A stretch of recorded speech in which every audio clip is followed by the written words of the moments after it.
Welcome to today's conversation, Making Words Matter, Reinventing Language for a Wary World.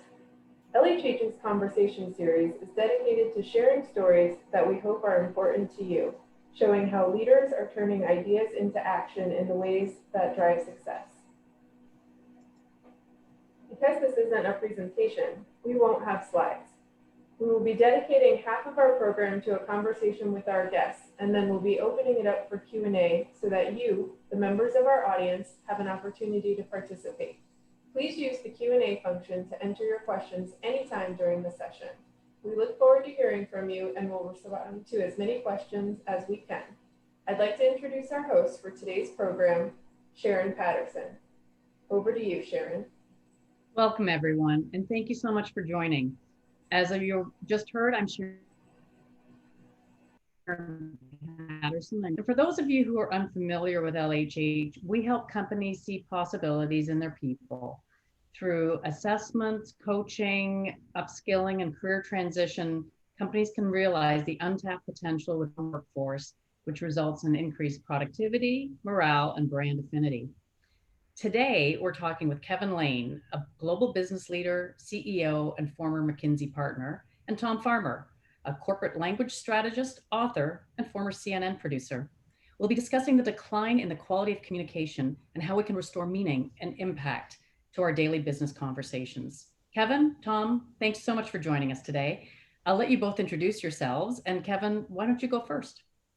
Great. Thanks, Sharon. Yeah, my name is Kevin Lane. I have over the past several years served in senior roles in a few different industries as president, CEO, independent board member. I was for a long time before that a partner with McKinsey and Company, working extensively with clients, particularly in areas of organization, leadership, and transformation. And I've since then I've consulted with clients independently in those areas as well. I've lived and worked in Asia, primarily based in China for about 14 years, and I've been based in Europe and Switzerland for the past 12. Began my career as a university professor, and I guess the combination of all of that experience is that it's given me a deep appreciation for the power of language and communication in business context. So I'm looking forward to the conversation today. Wonderful. Thank you, Kevin. Tom, it's your turn. Sharon, thank you. And hello, everyone. Thank you for tuning in.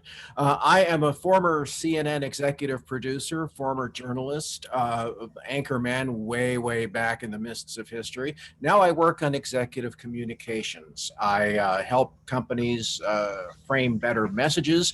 I do ghostwriting for thought leaders and CEOs. I have helped many an enterprise try to generate unique, innovative, provocative messages which will help them stand out from the pack. As you can imagine, sometimes that is the best job in the world. Sometimes, frankly, it's heartbreaking for the reasons that we're here today. And Kevin and I have been talking for a long time about how to activate an interesting field manual, manifesto, cultural survey of where business language has gone wrong. And that too is why we're here today. Great. Well, with Halloween approaching, it's great to have a ghostwriter on the panel today, so welcome. So before we kick off today's conversation, we want to hear from you, our audience, about your personal experience of the pandemic's impact on the workplace and business communication. So we're just about to launch a poll and take a quick pulse check. So if you could all take the survey that's on your screens right now, the question is, what do you miss most about communicating in the pre-pandemic workplace?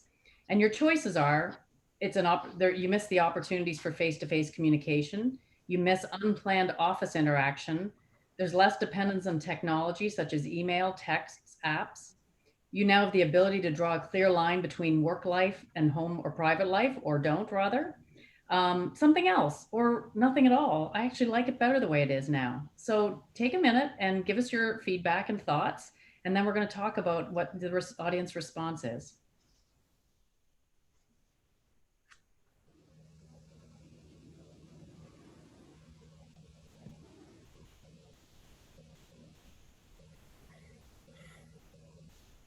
We want to hear from everybody. So we're starting to get those responses in now. We'll just give you a few more seconds to hit that button.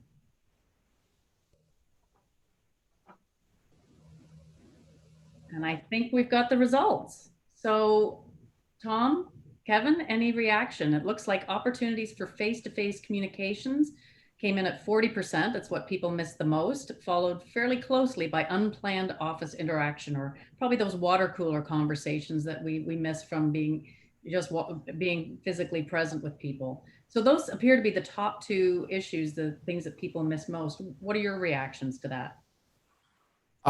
Just quickly, I think it validates what we already believe, that hardly anybody is pining for things to stay as they are, where you are trapped at home and talking into a little green light all day. There is clearly a aching desire for more human dynamics, which leads to a more productive workplace. Kevin, any thoughts from you? Yeah. If I can just add a word to that, I think that it also is a sign of the way the different kind of challenges that leaders in business face nowadays. With the absence of face-to-face communications and unplanned office interaction, people really miss those things. But if you can't have them as a leader, how do you do your job effectively? It's a different set of skills, and I think we may come on to some of those questions as we go through the conversation today. Absolutely. Great. Well, thank you everyone who participated in the poll. That's very helpful. So let's kick things off then, and we'll have a conversation with Kevin and Tom. Are you seeing a decline in the quality and effectiveness of business communication overall? Yes. I think especially as we cope with these new normals that we've just discussed. But, it didn't arise overnight, Sharon. We're seeing issues that have been boiling away for years come to a critical head. We have, all of us, dismissed dull, dead business language and boardroom cliches as an object of humor. We have all played boardroom bingo and made fun of scalable, mission-critical end-to-end solutions and urging people to take deep dives. All well and good. But in an environment like this, the decline of business language morphs from a sort of a joke in the break room to serious business. It can isolate people further if the language doesn't have emotion and intent. It can make people feel on the outside. It can reduce the clarity that an organization needs to generate if it's going to move forward together. It's really no laughing matter anymore. And when communication is increasingly top heavy with buzzwords, jargon, throwaway language, things we make fun of, even as we lean on them to get through our day, we have to think hard about where it takes the health of the workplace. Yeah. If I can add a caveat, Sharon, to what Tom just said, I think we're not saying that there was somehow a golden age when everyone spoke like Shakespeare and everyone who listened, understood intuitively, right? This is not about returning to an age when things were perfect. And I think we're also not particularly interested in the exercise of trying to quantify how bad things are compared to before. Are they 50% worse, 200% worse? That doesn't really matter. I think the evidence is clear, as Tom suggests, that things are bad enough now.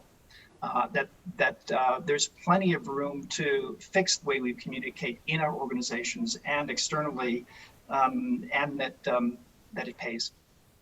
Great. Kevin, maybe you can just add on to that. What do you think caused this decline? Well, it's not a new phenomenon, as Tom says. Orwell's 1984 was published in 1949, and he spoke about, introduced the concept of newspeak and the notion that the destruction of words is a good thing. And 3 years before that, Orwell published what became a relatively famous piece called Politics in the English Language, in which he decried the decline of language in the political sphere and offered some practical suggestions. I think we may not want to use this session today to talk about whether that had any effect or not. But in the business world as well, this has been going on for some time. And in the past, recent couple of decades, and I think accelerating over the past even few years, we've seen a few things going on. One is people read less more at all ages, right?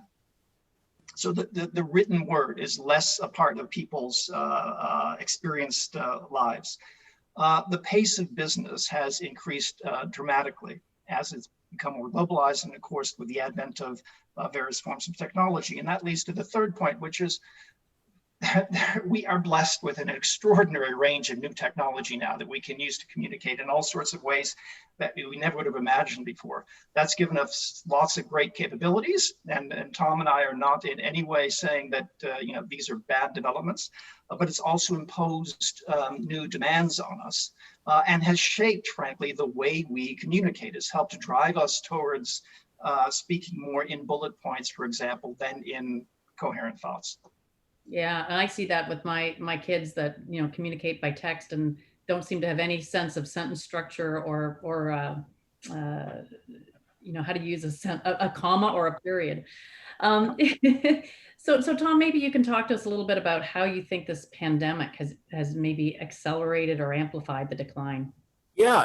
Already in the workplace before 2020, you very often saw cultures that venerated the kind of hurry up, fractured, fragmented behavior that actually works against language. You would see cultural icons who are in meetings all day. You're a better worker than I am because you took 12 meetings and I only took 9. Everyone has got devices on their belt loop. The average executive now has 3 different devices, and goodness knows how many applications they can around with all day. So you see this kind of hummingbird behavior, which militates against sitting down and having a good think about what you want to say or anything else.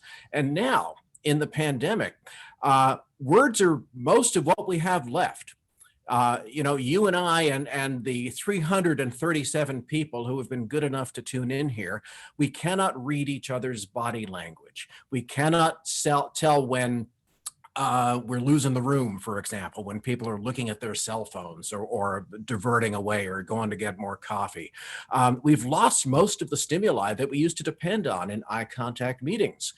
If you're presenting to people, you want to change their behavior or get them to believe something, when people are leaning back or starting to shift that you have to do something different. Here we don't know. And you in the audience, you can't see most of me either. You are dependent on this little Brady Bunch box here in the corner.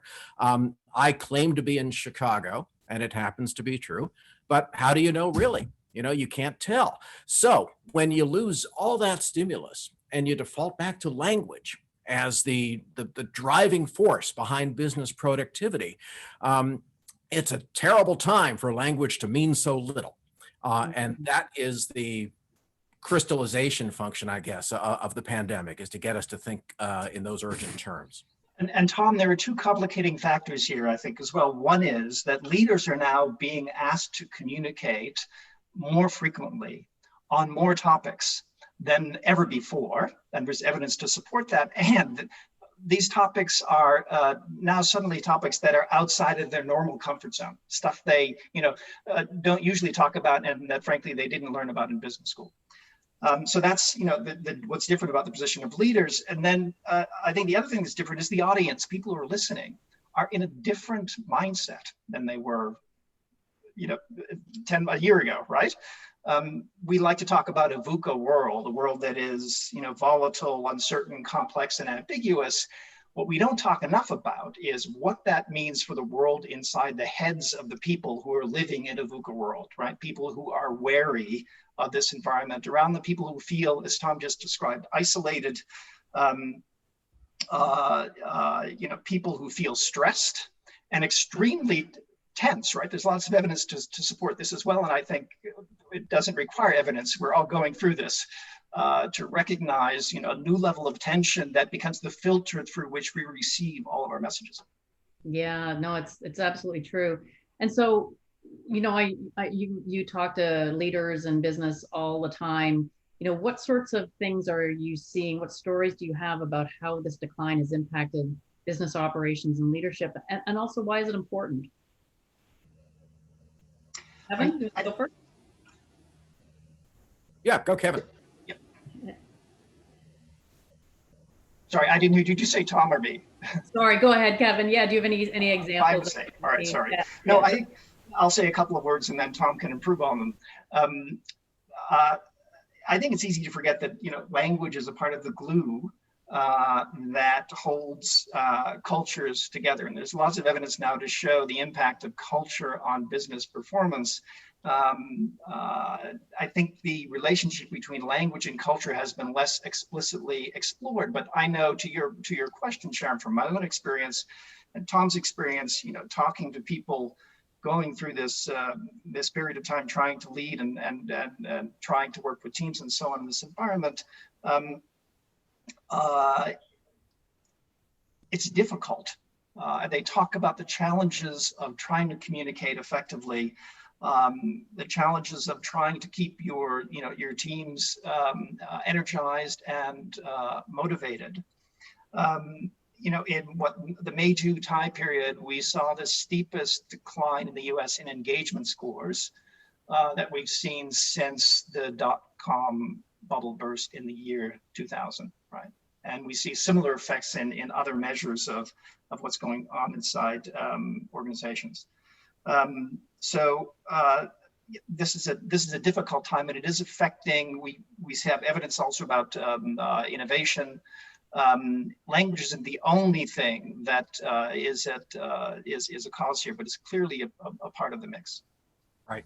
Just to button that, there's an economist at Stanford, a good guy named Nicholas Bloom, who says that the revised workflow models that we're coping with now are going to lead to stunted productivity and innovation in the consumer marketplace, at least as soon as next year.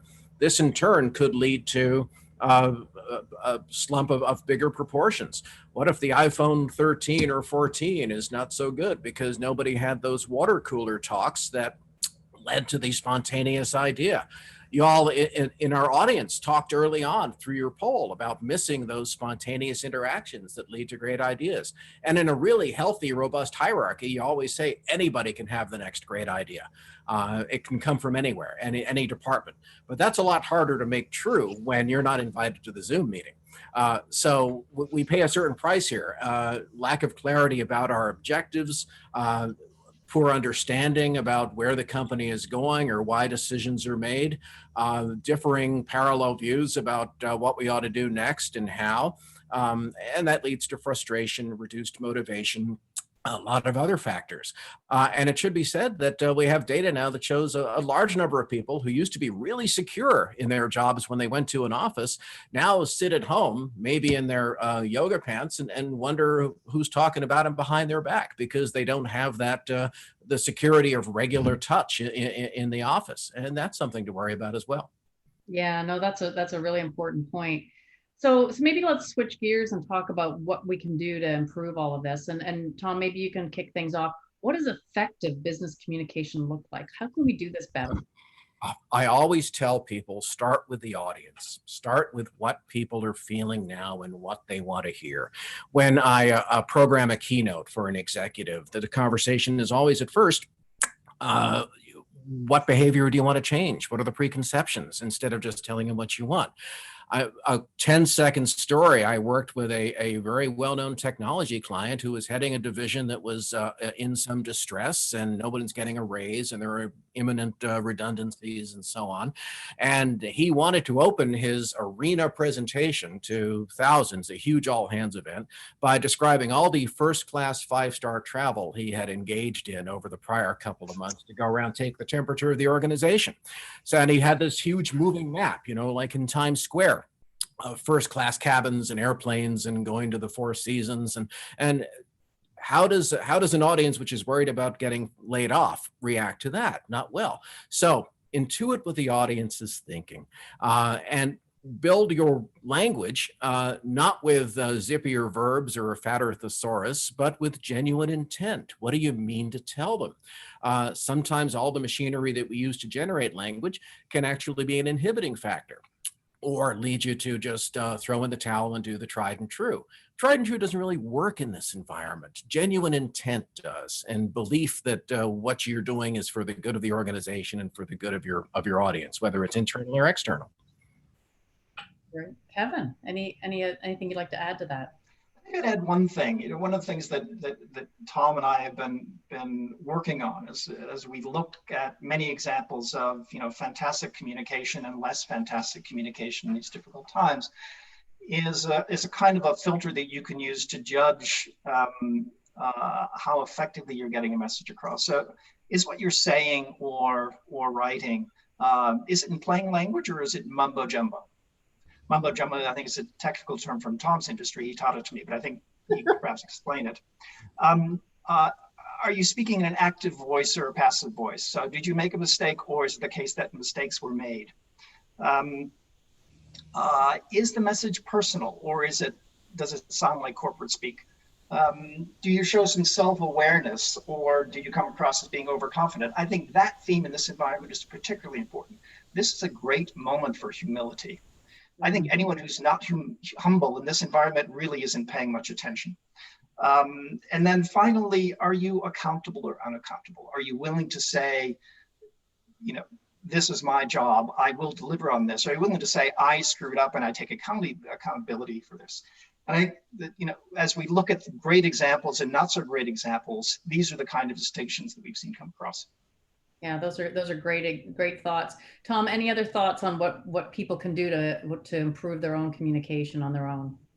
I would point you a little bit to the way external communication is designed and how you message customers. When we were all locked down back in the spring, we all got a string of emails from almost every provider in our lives. And they all had pretty much the same headline, from our family to yours. How are you holding? We're in it together. We're all in it together. Which is frankly not true. If you're sitting in a corner 40 floors up, you're not out driving a bus or delivering donuts. We're not all in this together.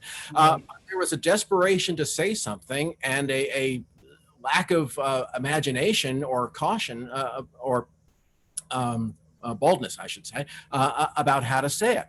So when you're crafting a message like that for external audiences, you got to think first, is this message designed with your audience in mind? Remember, the audience is wary, isolated, fearful right now, disinclined to trust after the conflicting advice they've had over the last year. Are you meeting them where they live?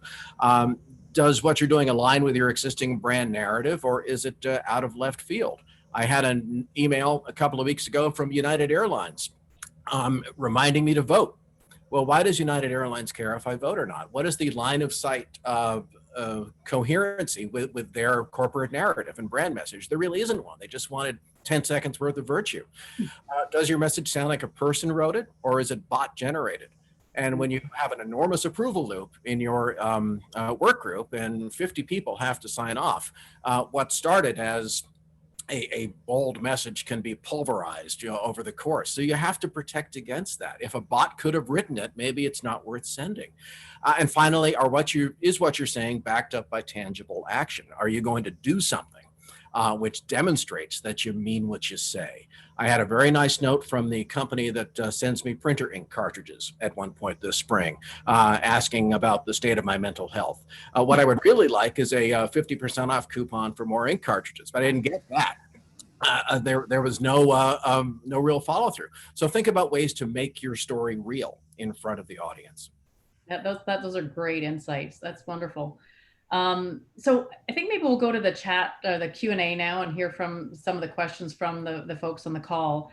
The first one is we've touched on a little bit, but I think we can maybe expand a bit. Don't you think that being isolated also adds to the decline in the workplace success right now?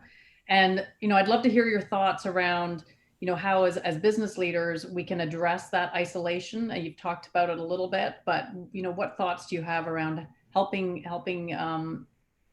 people that are feeling disconnected reconnect? I think that's absolutely true, that isolation makes it difficult to feel energized, motivated, fulfilled in your work. And no matter how much time you spend on Zoom calls with people, as Tom described earlier, you're still staring at a screen, and you lack the kinds of feedback that we as human beings typically like to enjoy and that really matters to us. And this is an example of the sort of area where leaders need to think about more creative ways to create opportunities for people to connect and break that isolation. One example, and I know a couple of people who've done this, and I'm guessing there may be people on this call who've done this sort of thing, is to have a once a week coffee session with a team where you just come together for 60 or 90 minutes and you hang out on the screen like this. And some people may be having coffee, some people eating their lunch, and some people perhaps in another part of the world having a glass of wine. You can do this for a global team and it still works without an agenda, just an opportunity for people to feel that they can connect.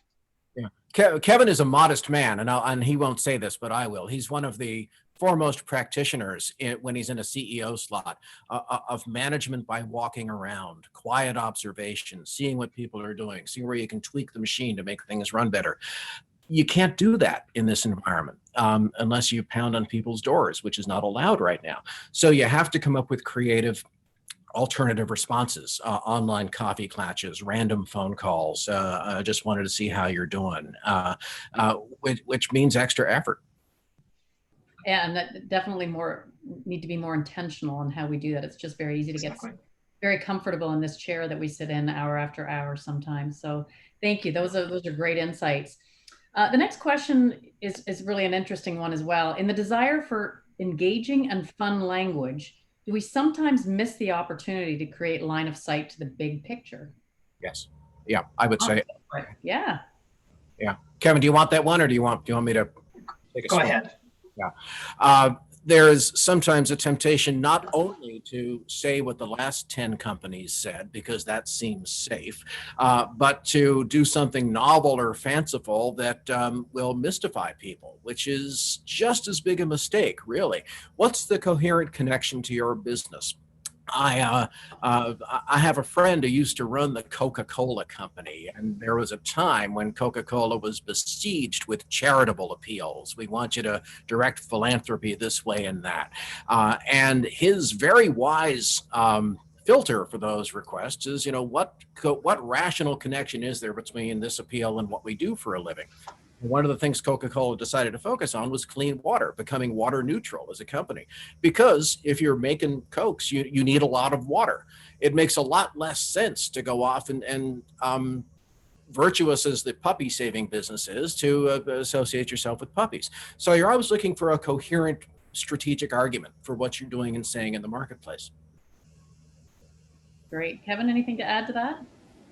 I've had some experience in working with organizations of walking around and asking people what terminology that is supposed to be used in a widespread manner in the company, things like mission statements and value statements, what they mean. And one of the things I've discovered is that you rarely get consistent answers, right? So there's actually a great deal of language in companies that is not essentially shared language. And so I think, the question is a very good one about how you ensure that the language you use is consistent with an overall message, and frankly, that all of it is understood. And that gets back to, the word that I think we started this conversation with, which is intent, right? Have you really thought through what you want to say, what you really mean, or have you jumped to the words a bit too quickly? Yeah, great. This is a little bit of a pivot in a different direction, but I'd be interested in your thoughts on it. Is this an opportunity for educational institutions, whether they be high schools or colleges, to focus on improving communication skills? And if so, do you think they will? Oh, yes. Tom, I have 3 kids, Tom. I trump you on this one.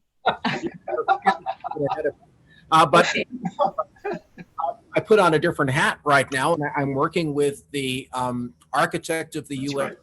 on designing e-learning programs for kids who cannot visit the Capitol right now because it is off limits, really, for health reasons.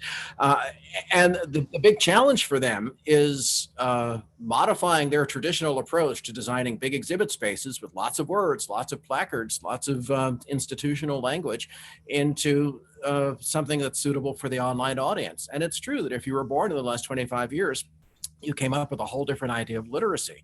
And in some cases, young people will grow up learning all the fonts and dissolves in PowerPoint, but not where the apostrophe goes, or how to punctuate, or why it matters to even put effort into those things. So we could certainly see a recalibration towards the value of critical thinking, the value of intentional language. This doesn't mean having a giant William F. Buckley vocabulary. It just means being able to mean what you say and speak clearly. And that, as you know, is an endangered faculty in some parts of the world right now. Kevin, you have two more kids than I do. So. No, nothing. No, I agree with what you said, Tom. And I think that, if we look at the way communication is taught in many places today, and you see children at a very young age, for example, being taught to use PowerPoint, there's a lot of attention given to technical skills. And, for people who go to business school, a lot of attention given to how you make an effective presentation, all this stuff. Great skills to have. As Tom says, it seems that it would be helpful if we were to recalibrate a bit more in the direction of what is it you really intend to say? What's the core message here, and how do you get that across? And one way to do that, frankly, that has been tried effectively in a number of organizations, and I'm not trying to attack PowerPoint as one example, but is to change the mode of communication. If you tell people, I have a friend who ran Latin America for a large global company, and when he took over Latin America, he outlawed PowerPoint. Yeah. Right. We will have no PowerPoint in meetings. And the result was that people came with much more coherent arguments that they could articulate. Yeah. Jeff Bezos did something similar to that for certain meetings at Amazon, and he claims it's the smartest thing they ever did. Sharon, can you stand one more follow-up on this point, or do you? Absolutely, go for it. As you said up front, I used to work in journalism, television journalism, and journalism is an entirely subjective enterprise. There is no algorithm that produces today's lead or how many words or minutes you spend on a story. You decide, or a team of critical thinkers decides. This would break some interns' mainsprings. They would come in and say, well, I want to know what the answer is. What's the most important story? And you'd look back and say, well, you tell me. I don't know. It could be this plane crash. It could be this bank scandal. It could be this indicted congressman. What's most important? And there's an argument for each of them. But you have to frame a critical argument and stick to it in the production meeting so we know what we're leading with. That is, I hesitate to say a dying skill, but it's a skill in some abeyance nowadays. Yeah, great point. We've got a question here that's really interesting, and I hope one of you can provide some suggestions. I think it's an issue that a lot of companies and a lot of leaders are facing with this medium that so many of us are using, which we're using today, the Zoom or Teams or whatever tool that might be available. The comment is that having video meetings is clunky. It's hard to do it effectively. We don't always know when, who's on the call, if they're paying attention. And Tom, you touched on this earlier.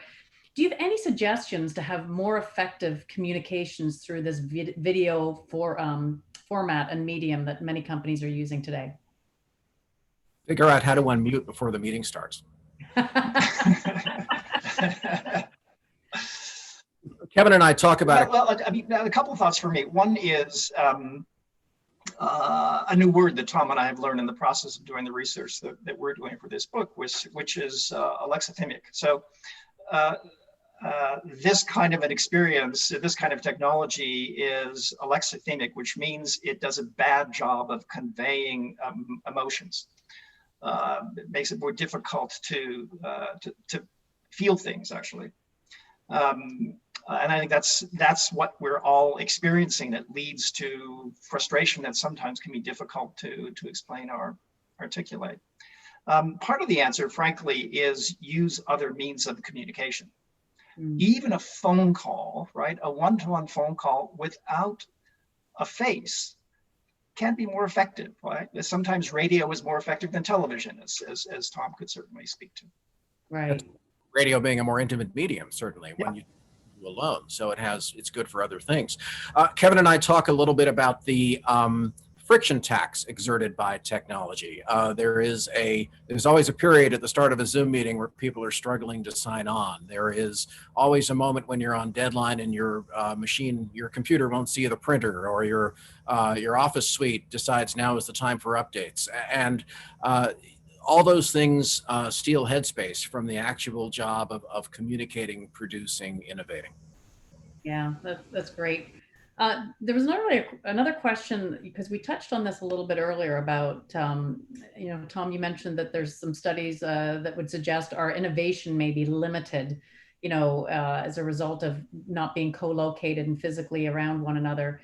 Any suggestions, and it's a little bit different from the topic we're talking about, but any suggestions on how to keep innovation alive in this context with these limited ways to communicate, share ideas, and collaborate?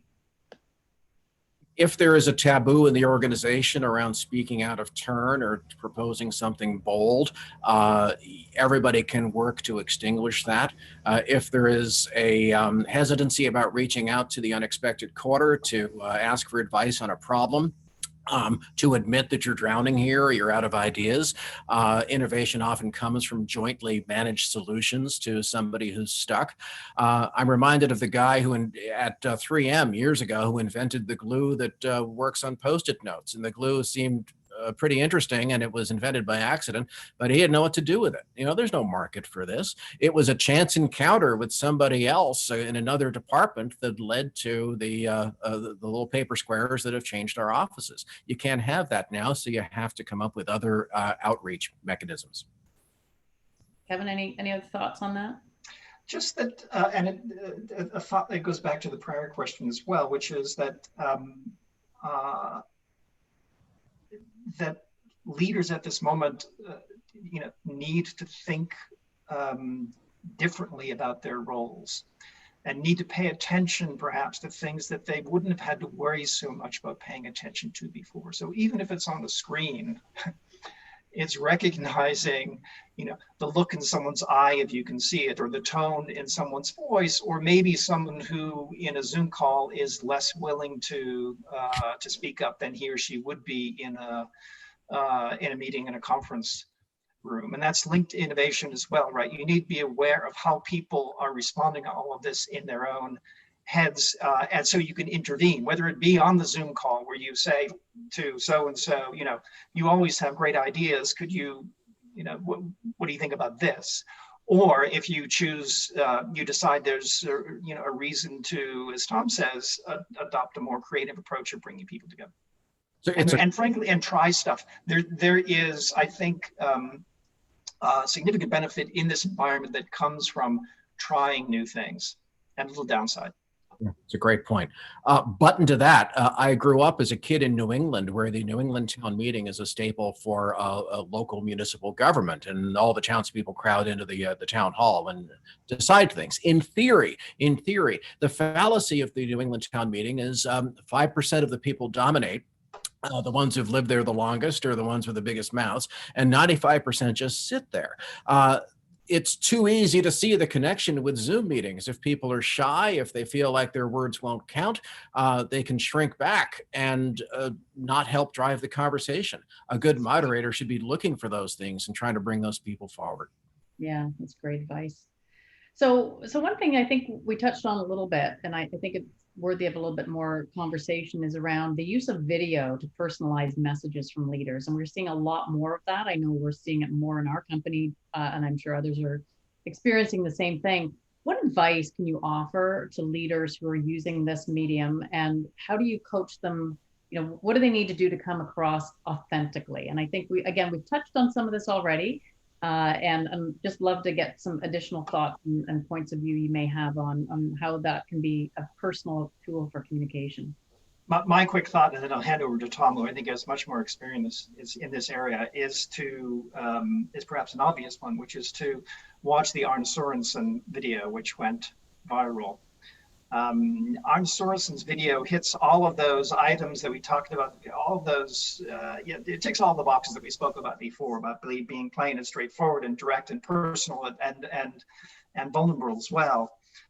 He tells people straight, and it's without any, embellishment, right? He's just standing there with a simple background, talking to people. And I think, frankly, one of the reasons that video was so powerful and went viral is because it's the exception, not the rule.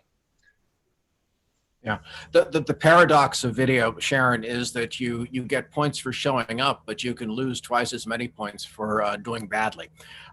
People want to see a face, especially nowadays when they're pining for connections. But a short, heartfelt, spontaneous message from a leader beats a long scripted, woodenly recited one 8 days a week. You can find a whole shelf of books about improving performance techniques, being a more effective public speaker, stop touching your nose, sit up straight, tug your jacket down, maintain eye contact. You can derail somebody completely and destroy their train of thought just by making them pay attention to those 20 tactical things. The real issue is, do you mean what you say? Are you an Arnie Sorensen? And if you are, people will forgive the odd stumble or the broken eye contact. Yeah, that sounds like me trying to improve my golf swing. Too many tactical things to think about all at once. And I think a lot of what you've suggested applies to this next question. But are there any other thoughts you might have? This participant has asked if you have any advice about having an interview. This person is being interviewed for a job. And obviously it'll be done over video. Any thoughts or any suggestions to help this person be a successful candidate for this job? Evan, you want to try? I think, yeah. No, I'll just say, which is, I think that, there is a general rule in interviews, which is, even when they're in person, which is you want to start by making the person feel comfortable. You want the candidate to be at his or her best, right? And one of the ways you do that is not by coming across as being, super serious or super rigorous or super superior or challenging or threatening, but just trying to make the person feel comfortable so he or she can bring out the best that they have. I think that takes a bit more work in a video. You need to be a bit more conscious about it. You find the topic in the resume where you can make a personal connection and just chat about that for a couple of minutes and allow that person to feel a bit more comfortable. I think the other thing is there's nothing wrong with talking about the fact that this is an odd way to communicate, right? This isn't, in the ideal world, this is not the way this interview would happen. It's difficult for both of us, so let's do our best to work through it. Yeah, great point. Like Kevin, I think most of the advice goes to the person who's conducting the interview, not the person on the other end who is nervous enough about the stakes in play and the power imbalance at work. And perhaps they've begged their kid to be quiet for half an hour to get this done. Perhaps the dog is going to burst out and knock things over while they're making their case.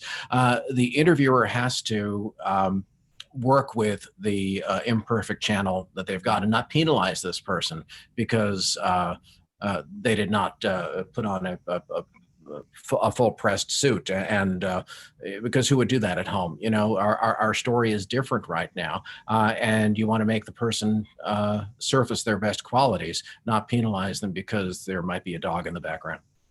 Oh, that's a great point. Since I have 2 dogs in this room with me, I'm very conscious of that. I'm trying to keep them quiet. There's we touched on this a little bit earlier, and Tom, you gave some really good insights. I'm just interested if there are any other thoughts. It's how do we combat against this marketing fatigue and make sure our external communications cut through the noise of everything else our audience is bombarded with? Any additional thoughts? And like I said, Tom, you already touched on this in earlier comments, but I'm just interested to see if there's anything else you'd like to share. Can I add a point to this? And forgive me if it sounds redundant, but it's an important point and it's a difficult one to do. And it comes back to this word we keep on using, which is intent. There's a tendency to jump too quickly to the words. When I first started as a consultant and I built my first financial model, my project manager came in and said, close your computer. In fact, she physically closed my computer. So that I wasn't working on Excel. She said, now get out a piece of paper and let's figure out what the logic is behind this financial model. When we know what that is, we'll open up Excel and we'll build it. In a sense, the same logic applies here. And it's even when you do that, it can be easy to say, well, our intent is for, for people not to hate us. Our intent is for people to keep buying our products. you know, to not get ourselves in any hot water, for example, by saying something inappropriate.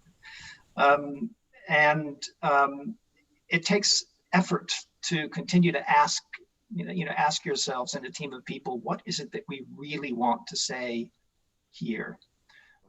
That's honest, and then put the words behind that. Yeah, great. I just add that in many corporate environments, there are no penalties for Me Tooism, and certain sometimes hidden penalties for thinking out of the box or trying something different, despite what the rhetoric is. You got to fight that. But there's really no value in being the 12th person to say we're all in this together. People know already, and people are already baseline suspicious out in the wide world of corporate rhetoric. When American Express writes to me to let me know my savings account interest rate is going down for the 5th time this year so they can better align with industry norms, that language gets really tired. When an airline says they're modifying their frequent flyer program to serve you better, but now awards to City X cost 3 times as much, people are hip to that. So euphemisms don't really work anymore. Saying the same thing the last company said doesn't work. Throwing out tried and true bromides because they've worked in the past doesn't work. Think with intent, write short, be different, be human.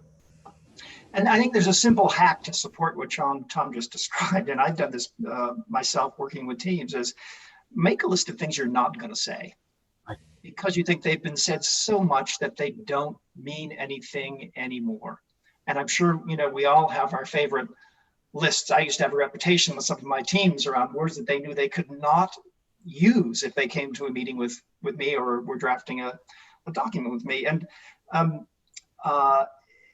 the reason for that is because it helps you avoid things that are meaningless, but it also forces you into a discussion around, well, if we can't use those words, what do we really mean here, right? What are the right words that capture it? Makes the thinking clearer.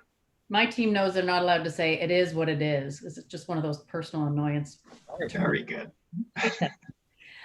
So here's a really interesting question that we really haven't touched on, and that's the generational differences in communication styles in the workplace. And so could you comment on how we can communicate effectively between generations, and any observations or advice you might have on that topic?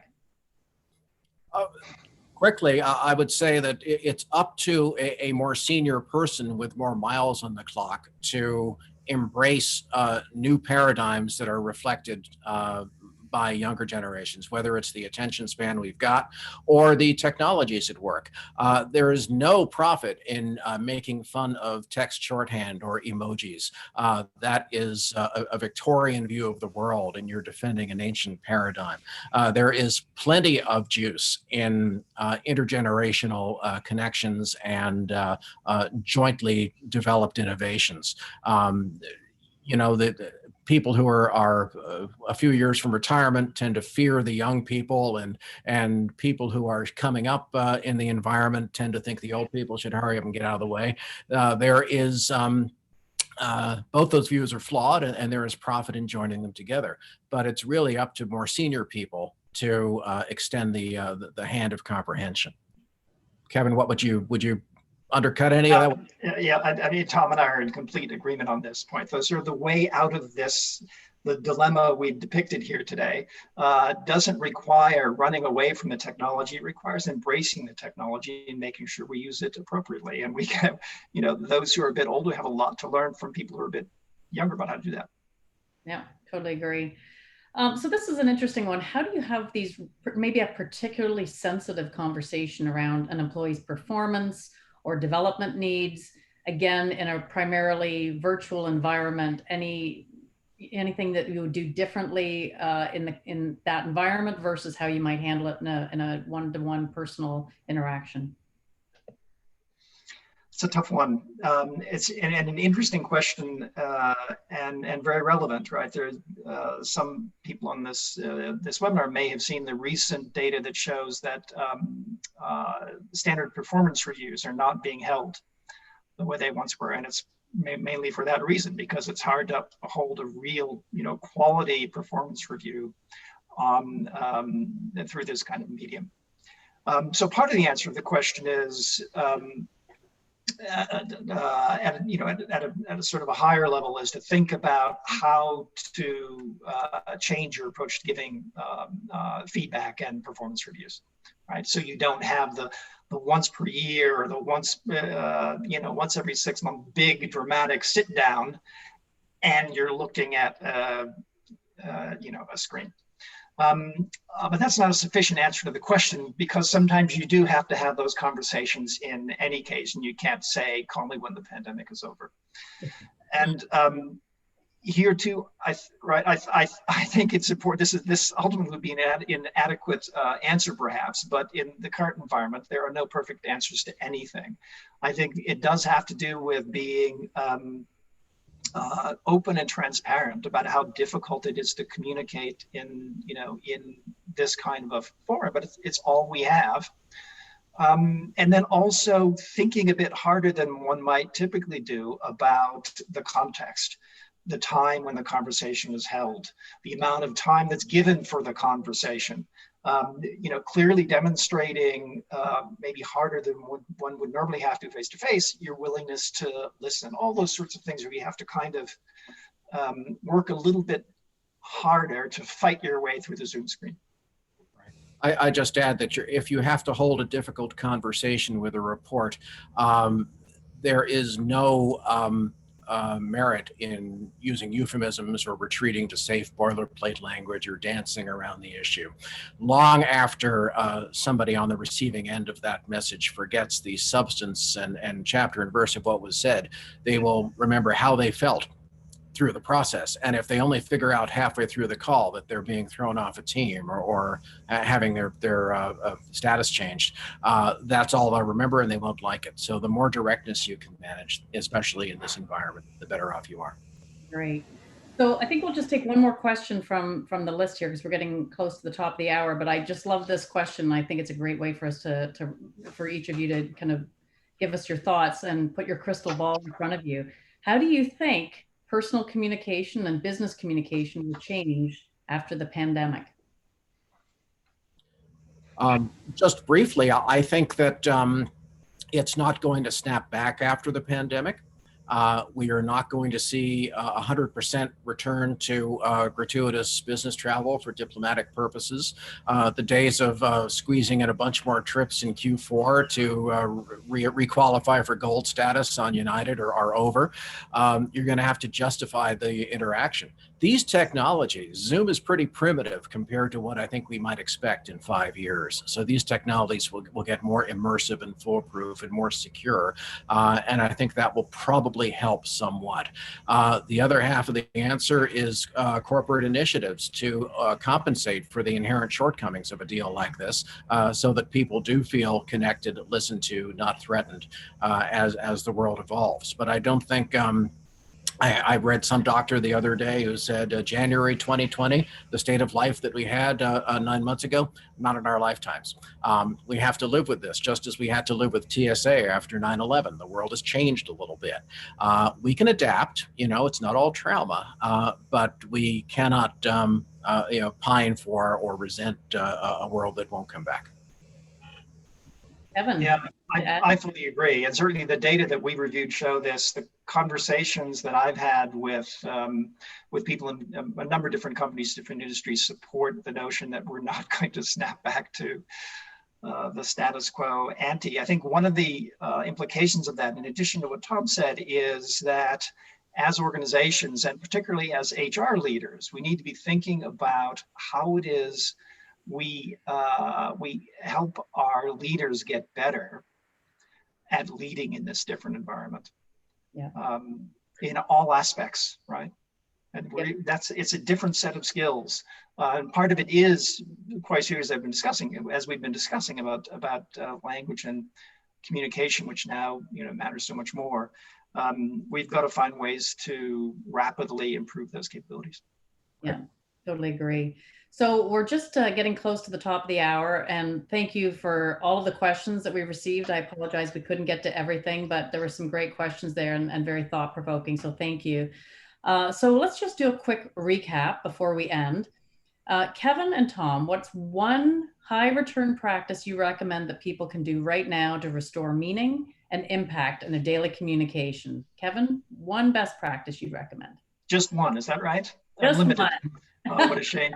Because I have two really good ones, Sharon. All right, you can do. No. Okay. So, I mean, we haven't talked about this, but there are two levels at which one can think about this kind of change. One is the institutional level. How do you transform the way an institution